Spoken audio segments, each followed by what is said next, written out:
या देवी सर्वभूतेषु मातृरूपेण संस्थिता नमस्तस्यै नमस्तस्यै नमस्तस्यै नमो नमः। श्री दुर्गा सप्तशती के चौथे अध्याय में आपने देवताओं द्वारा की गई जगदम्बे की स्तुति के बारे में जाना। आज हम श्री दुर्गा सप्तशती के 5वें, 6ठे, 7वें तथा 8वें अध्याय का श्रवण करेंगे। 5वें अध्याय में हम जानेंगे देवताओं द्वारा देवी की स्तुति, चंडमुंड के मुख से अंबिका के रूप की प्रशंसा सुनकर शुंभ का उनके पास दूत भेजना और दूत का निराश लौटना। इस उत्तर चरित्र के रुद्र ऋषि हैं, महासरस्वती देवता हैं, अनुष्टुप छंद है, भीमा शक्ति है, भ्रामरी बीज है, सूर्य तत्व है और सामवेद स्वरूप है। महासरस्वती की प्रसन्नता के लिए उत्तर चरित्र के पाठ में इसका विनियोग किया जाता है। जो अपने कर कमलों में घंटा, शूल, हल, शंख, मूसल, चक्र, धनुष और बाण धारण करती हैं, शरद ऋतु के शोभायुक्त चंद्रमा के समान, जिनकी मनोहर कांति है, जो तीनों लोकों की आधारभूता और शुंभ आदि दैत्यों का नाश करने वाली है, तथा जो गौरी के शरीर से प्रकट हुई हैं, उन महासरस्वती देवी का मैं निरंतर भजन करता हूँ। ऋषि कहते हैं, पूर्व काल में शुंभ और निशुंभ नामक असुरों ने अपने बल के घमंड में आकर शचीपति इंद्र के हाथ से तीनों लोकों का राज्य और यज्ञ भाग छीन लिए। वे ही दोनों सूर्य, चंद्रमा, कुबेर, यम और वरुण के अधिकार का भी उपयोग करने लगे। वायु और अग्नि का कार्य भी वे ही करने लगे। उन दोनों ने सब देवताओं को तिरस्कृत, राजभ्रष्ट, पराजित तथा अधिकारहीन करके स्वर्ग से निकाल दिया। उन दोनों महान असुरों से अपमानित देवताओं ने अपराजिता देवी का स्मरण किया और सोचा, जगदम्बा ने हम लोगों को वर दिया था कि विपत काल में स्मरण करने पर मैं तुम्हारी सब आपत्तियों का तत्काल नाश कर दूंगी। ये विचार कर देवता गिरिराज हिमालय पर गए और वहां भगवती विष्णु माया की स्तुति करने लगे। देवता बोले, देवी को नमस्कार है, महादेवी शिवा को सर्वदा नमस्कार है, प्रकृति एवं भद्रा को प्रणाम है। हम लोग नियम पूर्वक जगदम्बा को नमस्कार करते हैं। रुद्रा को नमस्कार है, नित्या, गौरी एवं धात्री को बारंबार हमारा नमस्कार है। ज्योत्सनामयी, चंद्र रूपिणी एवं कल्याणमयी देवी को बारंबार प्रणाम है। शरणागतों का कल्याण करने वाली वृद्धि एवं सिद्धि रूपा देवी को हम निरंतर नमस्कार करते हैं। नैऋति, राजाओं की लक्ष्मी तथा शर्वाणी स्वरूपा आप जगदम्बा को बार बार नमस्कार है। दुर्गा, दुर्गपारा, सारा, सर्वकारिणी, ख्याति, कृष्णा और धूम्रा देवी को सदैव नमस्कार है। अत्यंत सौम्य तथा अत्यंत रौद्र रूपा देवी को हम नमस्कार करते हैं। उन्हें हमारा बारंबार नमस्कार है। जो देवी सब प्राणियों में विष्णु माया के नाम से कही जाती हैं, उनको नमस्कार, उनको नमस्कार, उनको बारंबार नमस्कार है। जो देवी सब प्राणियों में चेतना कहलाती हैं, उनको नमस्कार, उनको नमस्कार, उनको बारंबार नमस्कार है। जो देवी सब प्राणियों में बुद्धि रूप में स्थित हैं, उनको नमस्कार, उनको नमस्कार, उनको बारंबार नमस्कार है। जो देवी सब प्राणियों में निद्रा रूप में स्थित हैं, उनको नमस्कार, उनको नमस्कार, उनको बारंबार नमस्कार है। जो देवी सब प्राणियों में शुद्धा रूप से विद्यमान है, उनको नमस्कार, उनको नमस्कार, उनको बारंबार नमस्कार है। जो देवी सब प्राणियों में छाया रूप से विद्यमान है, उनको नमस्कार, उनको नमस्कार, उनको बारंबार नमस्कार है। जो देवी सब प्राणियों में शक्ति रूप से विद्यमान है, उनको नमस्कार, उनको नमस्कार, उनको बारंबार नमस्कार है। जो देवी सब प्राणियों में तृष्णा रूप में विद्यमान है, उनको नमस्कार, उनको नमस्कार, उनको बारंबार नमस्कार है। जो देवी सब प्राणियों में क्षमा रूप से विद्यमान है, उनको नमस्कार, उनको नमस्कार, उनको बारंबार नमस्कार है। जो देवी सब प्राणियों में जाति रूप से विद्यमान है, उनको नमस्कार, उनको नमस्कार, उनको बारंबार नमस्कार है। जो देवी सब प्राणियों में लज्जा रूप से विद्यमान है, उनको नमस्कार, उनको नमस्कार, उनको बारंबार नमस्कार है। जो देवी सब प्राणियों में शांति रूप से विद्यमान है, उनको नमस्कार, उनको नमस्कार, उनको बारंबार नमस्कार है। जो देवी सब प्राणियों में श्रद्धा रूप से विद्यमान है, उनको नमस्कार, उनको नमस्कार, उनको बारंबार नमस्कार है। जो देवी सब प्राणियों में क्रांति रूप से विद्यमान है, उनको नमस्कार, उनको नमस्कार, उनको बारंबार नमस्कार है। जो देवी सब प्राणियों में लक्ष्मी रूप से विद्यमान है, उनको नमस्कार, उनको नमस्कार, उनको बारंबार नमस्कार है। जो देवी सब प्राणियों में वृत्ति रूप से विद्यमान है, उनको नमस्कार, उनको नमस्कार, उनको बारंबार नमस्कार है। जो देवी सब प्राणियों में स्मृति रूप से विद्यमान है, उनको नमस्कार, उनको नमस्कार, उनको बारंबार नमस्कार है। जो देवी सब प्राणियों में दया रूप से विद्यमान है, उनको नमस्कार, उनको नमस्कार, उनको बारंबार नमस्कार है। जो देवी सब प्राणियों में तुष्टि रूप से विद्यमान है, उनको नमस्कार, उनको नमस्कार, उनको बारंबार नमस्कार है। जो देवी सब जीवों में माता रूप से विद्यमान है, उनको नमस्कार, उनको नमस्कार, उनको बारंबार नमस्कार है। जो देवी सब जीवधारियों में भ्रांति रूप से स्थित हैं, उनको नमस्कार, उनको नमस्कार, उनको बारंबार नमस्कार है। जो जीवों के इंद्रिय वर्ग की अधिष्ठात्री देवी एवं प्राणियों में सदा विद्यमान रहने वाली है, उन व्याप्ति देवी को बारंबार नमस्कार है। जो देवी चैतन्य रूप में इस संपूर्ण जगत को व्याप्त करके स्थित हैं, उनको नमस्कार, उनको नमस्कार, उनको बारंबार नमस्कार है। पूर्व काल में इष्ट अभीष्ट प्राप्ति होने से देवताओं ने जिसकी स्तुति की तथा इंद्र ने बहुत दिनों तक जिनका सेवन किया, वह कल्याण की साधना भूता ईश्वरी हमारा कल्याण और शुभ करे तथा सारी आपत्तियों का नाश कर डाले। उद्दंड दैत्यों से पीड़ित हम सभी देवता जिन परमेश्वरी को इस समय नमस्कार करते हैं तथा जो भक्ति से विनम्र पुरुषों द्वारा स्मरण की जाने पर तत्काल ही संपूर्ण विपत्तियों का नाश कर देती हैं, वे जगन माता हमारा संकट दूर करें। ऋषि बोले, राजन, इस प्रकार जब देवता स्तुति कर रहे थे, उस समय पार्वती देवी गंगा जी के जल में स्नान करने के लिए वहां आई। उन सुंदर बोहों वाली भगवती ने देवताओं से पूछा, आप लोग यहाँ किसकी स्तुति करते हैं? तब उन्हीं के शरीर कोश से प्रकट हुई शिवा देवी बोली, शुंभ दैत्य से अपमानित और युद्ध में निशुंभ से पराजित हो यहाँ एकत्र हुए ये समस्त देवता मेरी ही स्तुति कर रहे हैं। पार्वती जी के शरीर कोश से अंबिका का प्रादुर्भाव हुआ था, इसलिए वे समस्त लोकों में कौशिकी कही जाती हैं। कौशिकी के प्रकट होने के बाद पार्वती का शरीर काले रंग का हो गया, अतः वे हिमालय पर रहने वाली कालिका देवी के नाम से प्रसिद्ध हुई। तदंतर शुंभ निशुंभ के भृत्य चंड मुंड वहां उपस्थित हुए और उन्होंने मनोहर रूप धारण करने वाली अंबिका देवी को देखा। फिर वे शुंभ के पास जाकर बोले, महाराज, एक अत्यंत मनोहर स्त्री है जो अपनी दिव्य कांति से हिमालय को आलोकित कर रही है। वैसा उत्तम रूप कहीं किसी ने भी नहीं देखा होगा।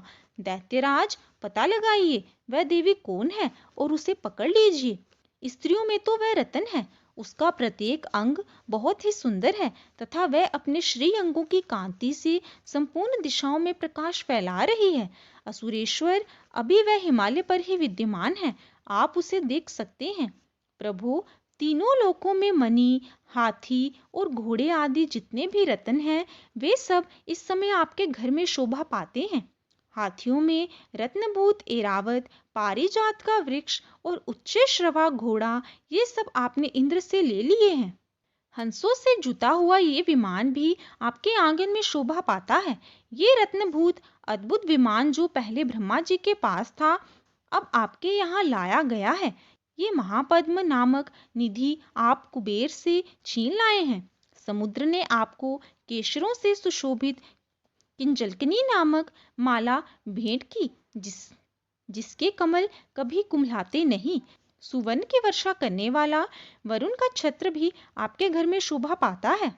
तथा ये श्रेष्ठ रथ जो पहले प्रजापति के अधिकार में था, अब आपके पास मौजूद है। दैत्येश्वर, मृत्यु की उत्क्रांतिदा नाम वाली शक्ति भी आपने छीन ली है तथा वरुण का पाश और समुद्र में होने वाले सब प्रकार के रत्न आपके भाई निशुंभ के अधिकार में हैं। अग्नि ने भी स्वतः शुद्ध किए 2 वस्त्र आपकी सेवा में भेंट किए हैं।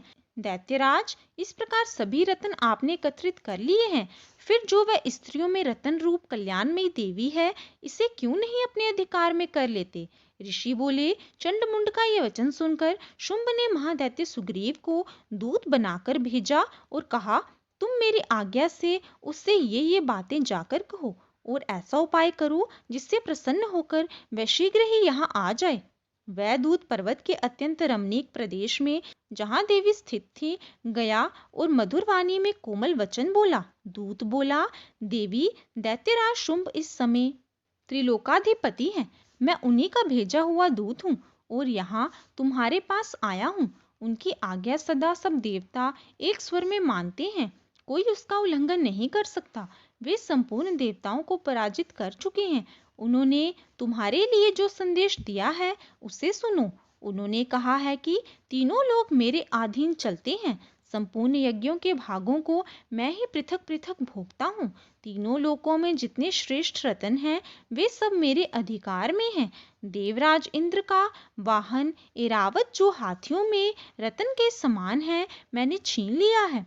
क्षीर सागर को मथने से जो अश्वरत्न उच्च श्रवा प्रकट हुआ था, देवताओं ने मेरे पैरों पर नत होकर समर्पित कर दिया है।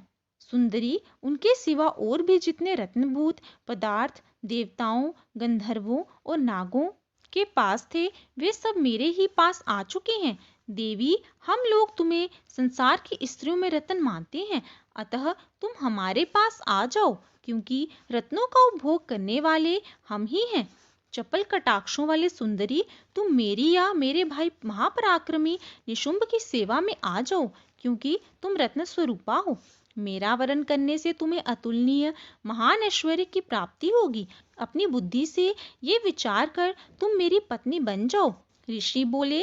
दूत के यूं कहने पर कल्याण स्वरूपा भगवती दुर्गा देवी, जो सकल जगत को धारण करती हैं, मन ही मन गंभीर भाव से मुस्कुराई और बोली। देवी ने कहा, दूत, तुम सत्य कहते हो। इसमें लेश मात्र भी झूठ नहीं कि शुंभ तीनों लोकों का स्वामी है और निशुंभ भी उसी के समान बली है। किंतु इस विषय में मैंने जो प्रतिज्ञा कर ली है, उसे कैसे मिथ्या करूं? मैंने अपनी स्वल्प बुद्धि के कारण पहले से ही जो प्रतिज्ञा कर रखी है, उसे सुनो। जो मुझे संग्राम में जीत लेगा, जो मेरे मत को चूर्ण कर देगा तथा संसार में जो मेरे समान बली होगा, वही मेरा वरण करेगा। इसलिए शुंभ अथवा महादैत्य निशुंभ स्वयं ही यहाँ पधारे और मुझे जीतकर शीघ्र मेरा हस्त ग्रहण कर लें। इसमें विलंब की क्या आवश्यकता है? दूत बोला, देवी, तुम घमंड में भरी हो, मेरे सामने ऐसी बातें ना करो। त्रिलोकी में कौन ऐसा पुरुष है जो शुंभ निशुंभ का सामना कर सके? देवी, अन्य दैत्यों के सामने भी सारे देवता युद्ध में नहीं ठहर सकते, फिर तुम अकेली स्त्री होकर कैसे ठहर सकती हो?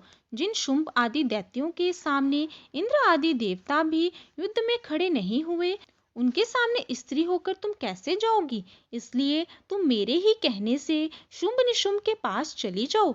ऐसा करने से तुम्हारे गौरव की रक्षा होगी, अन्यथा जब वे केशों को पकड़कर घसीटेंगे, तब तुम्हें अपनी प्रतिष्ठा खोकर जाना पड़ेगा। देवी ने कहा, तुम्हारा कहना ठीक है। शुंभ बलवान और निशुंभ भी बड़ा पराक्रमी है, किंतु क्या करूं? मैंने पहले बिना सोचे समझे प्रतिज्ञा जो कर ली है, अतः अब तुम जाओ। मैंने तुमसे जो कुछ कहा है, वह सब असुरराज से आदरपूर्वक कहना, फिर उन्हें जो उचित जान पड़े करें। इसी के साथ देवी तथा दूत संवाद नामक 5वां अध्याय समाप्त होता है। अब हम 6ठे अध्याय में धूम्रलोचन के वध का श्रवण करेंगे। मैं सर्वज्ञेश्वर भैरव के अंक में निवास करने वाली परमोत्कृष्ट पद्मावती देवी का चिंतन करता हूँ। वे नागराज के आसन पर विराजमान हैं। नागों के फनों में सुशोभित होने वाली मणियों की विशाल माला से उनकी देह रूपी लता चमक रही है। उनका तेज सूर्य के समान है। तीन नेत्र उनकी शोभा बढ़ा रहे हैं। वे हाथों से माला, कुंभ, कपाल और कमल लिए हुए हैं तथा उनके माथे पर अर्धचंद्र का मुकुट शोभामयान है। ऋषि बोले, देवी का कथन सुनकर दूत को बड़ा क्रोध हुआ। उसने दैत्यराज के पास जाकर सब समाचार विस्तार पूर्वक कह सुनाया। दूत के वचन को सुनकर दैत्यराज कुपित हो उठा और असुर सेनापति धूम्रलोचन से बोला, धूम्रलोचन, तुम शीघ्र अपनी सेना साथ लेकर जाओ और उस दुष्टा को केश पकड़कर घसीटते हुए बलपूर्वक यहाँ ले आओ। उसकी रक्षा करने के लिए यदि कोई दूसरा खड़ा हो, वह देवता, यक्ष अथवा गंधर्व कोई भी क्यों ना हो, उसे अवश्य मार डालना। ऋषि बोले, शुंभ के इस प्रकार आज्ञा देने पर धूम्रलोचन दैत्य ने 60,000 असुरों की सेना लेकर वहां से तुरंत प्रस्थान किया।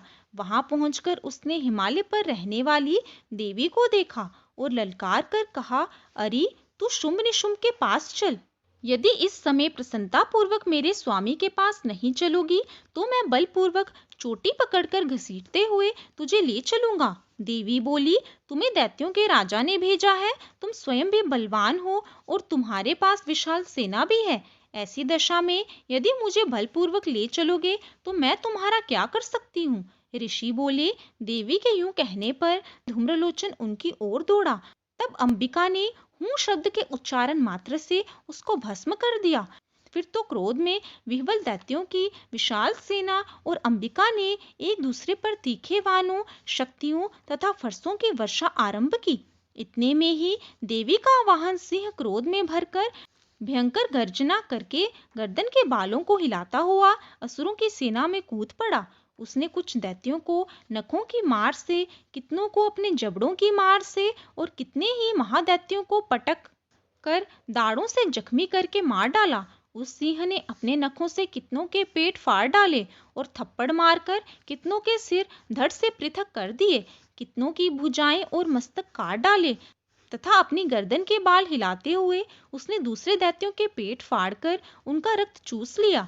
अत्यंत क्रोध में भरे हुए देवी के वाहन उस महाबली सिंह ने क्षण भर में ही असुरों की सेना का संहार कर डाला। शुंभ ने जब सुना कि देवी ने धूम्रलोचन असुर को मार डाला तथा उसके सिंह ने सारी सेना का सफाया कर डाला, तब वह दैत्यराज बड़ा कुपित हुआ। उसके होंठ कांपने लगे। उसने चंड और मुंड नामक दो महादैत्यों को आज्ञा दी कि हे चंड और हे मुंड, तुम लोग बहुत बड़ी सेना लेकर वहां जाओ और उस देवी के झोंटे पकड़कर अथवा उसे बांधकर शीघ्र यहाँ ले आओ। यदि इस प्रकार उसको लाने में तुम्हें संदेह हो तो युद्ध में सब प्रकार के अस्त्र शस्त्रों तथा समस्त आसुरी सेना का प्रयोग करके उसका वध कर डालना। उस दुष्टा की हत्या होने तथा सिंह के भी मारे जाने पर उस अंबिका को बांधकर साथ ले शीघ्र ही लौट आना। इसी के साथ शुंभ निशुंभ के सेनापति धूम्रलोचन का वध नामक छठा अध्याय समाप्त होता है। अब हम 7वें अध्याय में चंड और मुंड के वध का श्रवण करेंगे। मैं मातंगी देवी का ध्यान करता हूँ। वे रत्न जड़ित सिंहासन पर बैठकर पढ़ते हुए तोते का मधुर स्वर सुन रही हैं। उनके शरीर का रंग श्याम है। वे अपना एक पैर कमल पर रखे हुए हैं और माथे पर अर्धचंद्र धारण करती हैं। कलहार फूलों की माला पहने वीणा बजाती हैं। उनके अंग में कसी हुई चोली शोभा पा रही है। लाल रंग की साड़ी पहने हाथ में शंख युक्त पात्र लिए हुए हैं।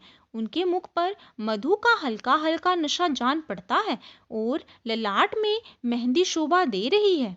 ऋषि बोले, इसके पश्चात शुंभ की आज्ञा पाकर वे चंड मुंड आदि दैत्य चतुरंगिनी सेना के साथ अस्त्र शस्त्रों से लैस हो चल दिए। फिर गिरिराज हिमालय के सुवर्ण में ऊंचे शिखर पर पहुंचकर उन्होंने सिंह पर विराजमान देवी को देखा। वे मंद मंद मुस्कुरा रही थी। उन्हें देखकर दैत्य लोग तत्परता से पकड़ने का उद्योग करने लगी। किसी ने धनुष ताना, किसी ने तलवार संभाली और कुछ लोग देवी के पास आकर खड़े हो गए। तब अंबिका को उन शत्रुओं पर बड़ा क्रोध हुआ। उस समय क्रोध के कारण उनका मुख काला पड़ गया, ललाट में बोहें वक्र हो गई। तब वहां से तुरंत विकराल मुखी काली प्रकट हुई, जो तलवार और पाश लिए हुए थी। वह विचित्र खटवांग धारण किए और चीते के चमड़ी की साड़ी पहने नर मुंडों की माला से अलंकृत थी। उनके शरीर का मांस सूख गया था, केवल मात्र अस्थि पंजर शेष था जिससे वह अत्यंत भयंकर जान पड़ती थी। उनका मुख विशाल था, जीभ लपलपाने के कारण वह और भी डरावनी प्रतीत होती थी। उनकी आंखें भीतर को धसी हुई और अंगारे के समान लाल थी। वह अपनी भयंकर गर्जना से संपूर्ण दिशाओं को गुंजा रही थी। बड़े बड़े दैत्यों का वध करती हुई वह कालिका देवी बड़े वेग से दैत्यों की उस सेना पर टूट पड़ी और उनका भक्षण करने लगी। फिर पार्श्व रक्षकों, अंकुशधारी महावतों और योद्धाओं तथा घंटा सहित कितने ही हाथियों को एक ही हाथ से पकड़कर मुख ग्रास बना डालती थी। किसी को बालों से पकड़ लेती, किसी का गला दबोच देती, किसी को पैरों से कुचल डालती और किसी को छाती के धक्के से गिराकर मार डालती थी। वे असुरों के फेंके हुए बड़े बड़े अस्त्र शस्त्र मुंह से पकड़ लेती और रोष में भरकर उनको दांतों से चकनाचूर कर डालती। काली ने बलवान एवं दुरात्मा दैत्यों की वह सारी सेना खत्म कर डाली, खा डाली और कितनों को मार भगाया। कोई तलवार के घाट उतारे गए, कोई खटवांग से पीटे गए और कितने ही असुर दांतों के अग्रभाग से कुचले जाकर मृत्यु को प्राप्त हुए। इस प्रकार देवी ने असुरों की उस समस्त सेना को क्षण भर में धराशायी कर दिया।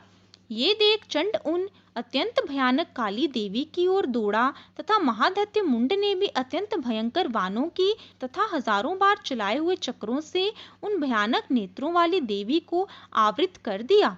वे अनेकों चक्र देवी के मुख में समाते हुए ऐसे जान पड़े मानो सूर्य के बहुतेरे मंडल बादलों के उदर में प्रवेश कर रहे हों। तब भयंकर गर्जना करने वाली काली ने अत्यंत रोष में भरकर विकट अट्टहास किया। उस समय उनके विकराल मुख के भीतर कठिनता से देखे जा सकने वाले दांतों की प्रभा से वे अत्यंत उज्जवल दिखाई देती थी। सिंह पर से उठकर चंड पर हमला किया और उसके केश पकड़कर उसी तलवार से उसका मस्तक धड़ से अलग कर दिया। चंड को मारा गया देखकर मुंड भी देवी की ओर दौड़ा। तब देवी ने रोष में भरकर उसे भी तलवार से घायल करके धरती पर सुला दिया। महापराक्रमी चंड और मुंड को मारा गया देख मरने से बची हुई बाकी सेना आतंकित हो चारों ओर भाग गई। तत्पश्चात काली ने चंड और मुंड के मस्तक हाथ में ले चंडिका के पास जाकर प्रचंड अट्टहास करते हुए कहा, देवी, मैं चंड और मुंड नामक इन दो महाअसुरों को भेंट करने के लिए लाई हूँ। अब युद्ध यज्ञ में तुम शुंभ और निशुंभ का स्वयं ही वध करना। ऋषि बोले, वहां लाए हुए उन चंड मुंड नामक महादैत्यों को देखकर कल्याण में चंडी ने काली से मधुर वाणी में कहा, देवी, तुम चंड और मुंड को लेकर मेरे पास आई हो, इसलिए संसार में चामुंडा के नाम से तुम विख्यात होवोगी। इसी के साथ चंड मुंड वध नामक 7वां अध्याय समाप्त होता है। अब हम 8वें अध्याय में रक्त बीज के वध का श्रवण करेंगे। मैं अनिमा आदि सिद्धि युक्त किरणों से घिरी हुई भवानी का ध्यान करता हूँ। उनके शरीर का रंग लाल है, नेत्रों में करुणा लहरा रही है तथा हाथों में पाश, अंकुश, बाण और धनुष शोभा पाते हैं। ऋषि बोले, चंड और मुंड नामक दैत्यों के मारे जाने तथा बहुत सी सेना का संहार हो जाने पर दैत्यों के राजा प्रतापी शुंभ के मन में बहुत क्रोध पैदा हुआ और उसने दैत्यों की संपूर्ण सेना को युद्ध के लिए प्रस्थान करने का आदेश दिया। वह बोला, आज उदायुद्ध नाम के 86 दैत्य सेनापति अपनी सेनाओं के साथ युद्ध के लिए कूच करें और कंबू नाम वाले दैत्यों के 84 सेना नायक अपनी अपनी सेनाओं से घिरे हुए यात्रा करें। 50 कोटि वीर कुल के और 100 धूम्र कुल के असुर सेनापति मेरी आज्ञा से सेना सहित प्रस्थान करें। कालक, दोरहृद, मौर्य और काल के असुर भी लड़ाई के लिए तैयार हो मेरी आज्ञा से तुरंत प्रस्थान करें। भयानक शासन करने वाला असुरराज शुंभ इस प्रकार आज्ञा दे सहस्त्र बड़ी बड़ी सेनाओं के साथ युद्ध के लिए प्रस्तुत हुआ। उसकी अत्यंत भयंकर सेना को आती देख चंडिका ने अपने धनुष के टंकार से पृथ्वी और आकाश के बीच का भाग गुंजा दिया। राजन, तदंतर देवी के सिंह ने बड़े जोर से दहाड़ना आरंभ किया। फिर अंबिका ने घंटे की आवाज से उस ध्वनि को और भी अधिक बढ़ा दिया। धनुष के टंकार, सिंह की दहाड़ और घंटे की ध्वनि से संपूर्ण दिशाएं गूंज उठी उसी भयंकर शब्द से काली ने अपने विकराल मुख को और बढ़ा लिया तथा इस प्रकार वे विजीनी हुई। उस तुमुल घोष को सुनकर दैत्यों की सेनाओं ने चारों ओर से आकर चंडिका देवी, सिंह तथा काली देवी को क्रोधपूर्वक घेर लिया। राजन, इसी बीच में असुरों के विनाश तथा देवताओं के अभ्युदय के लिए ब्रह्मा, शिव, कार्तिकेय, विष्णु तथा इंद्र आदि देवों की शक्तियां, जो अत्यंत पराक्रम और बल से संपन्न थी, उनके शरीरों से निकलकर उन्हीं के रूप में चंडिका देवी के पास आईं। जिस देवता का जैसा रूप, वैसी वेशभूषा और जैसी सवारी है, ठीक वैसे ही साधनों से संपन्न हो उसकी शक्ति असुरों से युद्ध करने के लिए आई। सबसे पहले हंसयुक्त विमान पर बैठी हुई अक्षसूत्र और कमंडलू से शोभामयान ब्रह्मा जी की शक्ति उपस्थित हुई, जिसे ब्रह्मानी कहते हैं। महादेव जी की शक्ति वृषभ पर आरूढ़ हो, हाथों में श्रेष्ठ त्रिशूल धारण किए, महानाग का कंकन पहने, मस्तक में चंद्र रेखा से विभूषित हो वहां पहुंची। कार्तिकेय जी की शक्ति रूपा जगदम्बिका उन्हीं का रूप धारण किए श्रेष्ठ मयूर पर विराजमान हो, हाथ में शक्ति लिए दैत्यों से युद्ध करने के लिए आई। इसी प्रकार भगवान विष्णु की शक्ति गरुड़ पर आरूढ़ हो, शंख, चक्र, गदा, शार्ंग, धनुष तथा खड्ग धारण किए वहां आई। अनुपम यज्ञ वाराह का रूप धारण करने वाले श्रीहरि की शक्ति भी वाराह शरीर धारण करके वहां उपस्थित हुई। नारसिंह शक्ति की भी नरसिंह के सदृश शरीर धारण करके वहां आई। उसकी गर्दन के बालों के झटके से आकाश के तारे बिखर पड़ते थे। इसी प्रकार इंद्र की शक्ति वज्र हाथ में साधे गजराज एरावत पर आसीन हो आई। उसके भी सहस्त्र नेत्र थे। जैसा इंद्र का रूप है, वैसा ही उसका भी था। तदंतर उन देव शक्तियों से घिरे हुए महादेव जी ने चंडिका से कहा, मेरी संतुष्टि के लिए तुम शीघ्र ही इन असुरों का विनाश करो। तब देवी के शरीर से अत्यंत भयानक और परम उग्र चंडिका शक्ति उत्पन्न हुई, जो सैकड़ों गीदड़ियों की भांति शब्द करने लगी। उस अपराजिता देवी ने धूमिल जटा वाले महादेव जी से कहा, भगवन, आप शुंभ निशुंभ के पास दूत बनकर जाइए और उन अत्यंत घमंडी दानव शुंभ और निशुंभ से कहिए, साथ ही उनके अतिरिक्त भी जो दानव युद्ध के लिए वहां उपस्थित हों, उनको भी ये संदेश दीजिए। दैत्यों, यदि तुम जीवित रहना चाहते हो तो पाताल को वापस चले जाओ। इंद्र को त्रैलोक्य का राज्य मिल जाए और देवता यज्ञ भाग का भोग करे। यदि अपने बल के घमंड से चूर हो, तुम युद्ध करना चाहते हो तो आओ, मेरी योगिनियां तुम्हारे कच्चे मांस से तृप्त हो। क्योंकि उस देवी ने भगवान शिव को दूत के कार्य में नियुक्त किया था, इसलिए वह शिवदूती के नाम से संसार में विख्यात हुई। भगवान शिव के मुंह से देवी के वचन सुनकर वे महादैत्य भी क्रोध में भर आए और जहां कात्यायनी विराजमान थी उस ओर बढ़े। इसके बाद वे दैत्य क्रोध में भरकर पहले ही देवी के ऊपर बाण, शक्ति और रिष्टि आदि अनेकों अस्त्रों की वर्षा करने लगे। तब देवी ने भी खेल खेल में ही धनुष के टंकार की और उससे छोड़े हुए बड़े बड़े बाणों द्वारा दैत्यों के चलाए हुए बाण, शक्ति और फरसों को काट डाला। फिर काली उनके आगे होकर शत्रुओं को शूल के प्रहारों से विदीर्ण करने लगी और खटवांग से उनका कचूमर निकालती हुई रणस्थली में विचरने लगी। ब्रह्मानी भी जिस जिस ओर जाती उसी उसी ओर अपने कमंडलू का जल छिड़क कर शत्रुओं के ओज और पराक्रम को नष्ट कर देती थी। माहेश्वरी ने त्रिशूल से तथा वैष्णवी ने चक्र से और अत्यंत क्रोध में विह्वल हुई कुम्हार कार्तिकेय की शक्ति ने दैत्यों का संहार आरंभ किया। इंद्र शक्ति के प्रहार से आहत हो सैकड़ों दैत्य दानव रुधिर धारा बहाते हुए धराशायी हो गए। वाराही शक्ति ने कितनों को अपनी थुथुन की मार से नष्ट किया। दाढ़ों के अग्रिम भाग से कितनों की छाती फाड़ डाली तथा कितने ही दैत्य चक्र की ओट से विदीर्ण हो गए। नारसिंह भी दूसरे दूसरे महादैत्यों को अपने नखों से विदीर्ण करके खाती और सिंहनाद से दिशाओं एवं आकाश को गुंजाती हुई युद्ध क्षेत्र में अबाध विचरने लगी। शिवदूती के प्रचंड अट्टहास से अत्यंत भयभीत हो कितने ही असुर पृथ्वी पर गिर पड़े। उन्हें शिवदूती ने उस समय अपना ग्रास बना लिया। इस समय क्रोध में भरे मातृगणों को नाना प्रकार के उपायों से बड़े बड़े असुरों का मर्दन देख दैत्य सैनिक भाग खड़े हुए। मातृगणों से पीड़ित दैत्यों को युद्ध से भागते हुए देख रक्तबीज नाम का महादैत्य कुपित हो युद्ध के लिए आगे बढ़ा। उसके शरीर से जब रक्त की बूंद पृथ्वी पर गिरती तब उसी के समान शक्तिशाली एक दूसरा महादैत्य पृथ्वी पर पैदा हो जाता। महाअसुर रक्तबीज हाथ में गदा लेकर इंद्र शक्ति के साथ युद्ध करने लगा। तब इंद्री ने अपने वज्र से रक्तबीज को मारा। वज्र से घायल होने पर उसके शरीर से रक्त बहने लगा और उससे उसी के समान रूप तथा बल वाले योद्धा उत्पन्न होने लगे। उनके शरीर से खून की जितनी बूंदें गिरी उतने ही दैत्य उत्पन्न हो गए। सब रक्तबीज के समान ही वीर्यवान, बलवान तथा पराक्रमी थे। वे रक्त से होने वाले दैत्य भी अत्यंत भयंकर अस्त्र शस्त्रों का प्रहार करते हुए मातृगणों के साथ अत्यंत घोर युद्ध करने लगे। पुनः वज्र के प्रहार से जब उसका मस्तक घायल हुआ तो उससे रक्त बहने लगा, जिससे हजारों वैसे ही पुरुष उत्पन्न हो गए। वैष्णवी ने युद्ध में रक्तबीज पर चक्र का प्रहार किया तथा इंद्री ने दैत्य सेनापति को गदा से चोट पहुंचाई। वैष्णवी के चक्र से घायल होने पर उसके शरीर से जो रक्त बहा उससे उसी के बराबर आकार वाले सहस्त्रों महादैत्य प्रकट हुए। उनके द्वारा संपूर्ण जगत व्याप्त हो गया।